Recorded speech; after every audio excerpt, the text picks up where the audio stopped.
Every plant that my heavenly Father has not planted will be uprooted.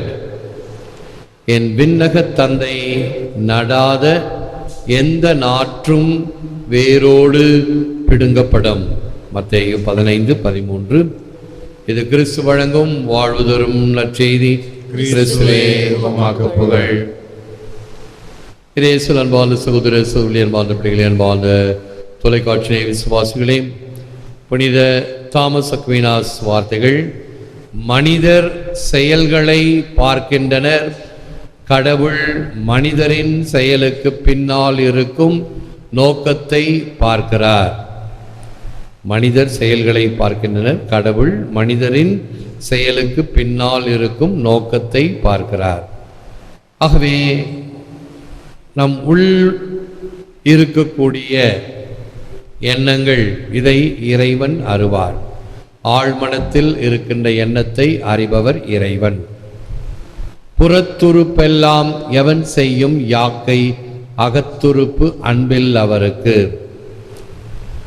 ஆக வெளியிலே இருக்கக்கூடியவைகளை அல்ல, உள்ளே இருக்கக்கூடியவைகள்தான் இறைவனுக்கு ஏற்புடையதாக அமைகிறது. உன் உள் எண்ணம் எவ்வாறு அமைந்திருக்கிறது? அன்பினாலா, பொறாமையினாலா, அல்லது காழ்ப்புணர்ச்சி, இப்படி பல வகையான மாச்சரியங்கள் சொல்லப்படுகின்றன. இவைகளின் அடிப்படையிலா மத்தேயு 5:8 தூய்மையான உள்ளத்தோர் பேறு பெற்றோர், ஏனெனில் அவர்கள் கடவுளை காண்பர். நம்முடைய உள்ளங்கள் தூய்மையாக இருக்க வேண்டும். இதை திருக்குறள் 34 இவ்வாறு கூறுகிறது: மனத்துக்கண் மாசிலன் ஆதல் அனைத்து அரண் ஆகுல நீர பிற.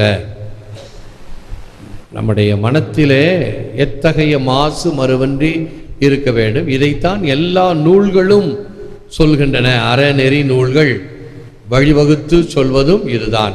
உன்னுடைய மனத்துக்கண் மாசிலன் ஆதல்.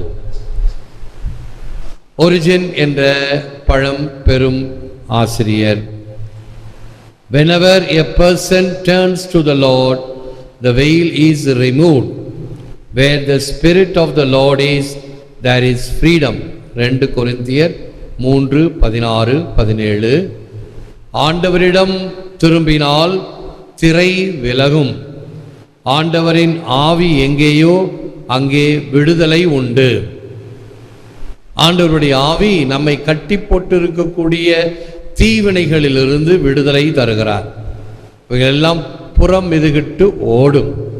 சங்கிலிகள் உடைந்துவிடும்.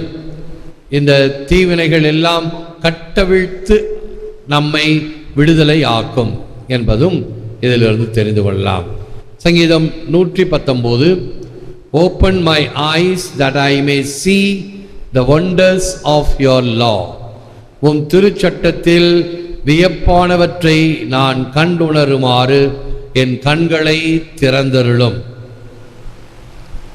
ஆக இன்றைய தினத்திலே இறைவன் விரும்புவது என்ன என்பதை நாம் கண்டு பாவித்து, மனத்துக்கண் மாசிலனாகி நம்முடைய தீவினைகள், குற்றம், குறைகள் இவைகளை இறைவனுடைய அருளால் அழித்து ஒழித்து எரித்து இறைவனுக்குரிய மிக சிறந்த உள்ளத்தை காணிக்கையாக கொடுக்க நாம் அழைக்கப்படுகிறோம். முழந்தால் இருப்போம், செபிப்போம். Lord Jesus, fill me with your Holy Spirit and make my heart like yours. Strengthen my heart and my will, that I may choose to love what is good and to hate what is evil. ஆண்டவராய் இயேசுவே, உம் தூய ஆவியால் என்னை நிரப்பி என் இதயத்தை உம் இதயம் போல் ஆகச் செய்திருளும். அதனால் நான் தீயவற்றை வெறுத்து நல்லவற்றை நாளும் கடைபிடிக்க வரமருளும். எல்லாம் வல்லவரே, நல்லவரே, உம்மை போற்றுகிறோம், புகழுகிறோம், நன்றி கூறுகின்றோம், ஆராதிக்கின்றோம். தேவரீதாமே இந்த நற்கருணையிலே எமக்காக வீற்றிருக்கின்றீர். உமக்கே நன்றி, துதி, தோத்திரம், புகழ் உண்டாவதாக. நெஞ்சத்தில் தூய்மை இருந்தால் உம்மை நாங்கள்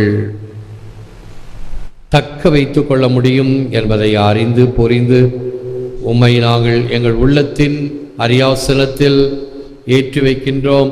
நீரே எங்கள் ஆண்டவராக, நீரே எங்கள் தேவனாக, நீரே எங்கள் நல்ல தெய்வமாக இருக்கிறீர் என்பதை அங்கீகரிக்கின்றோம்.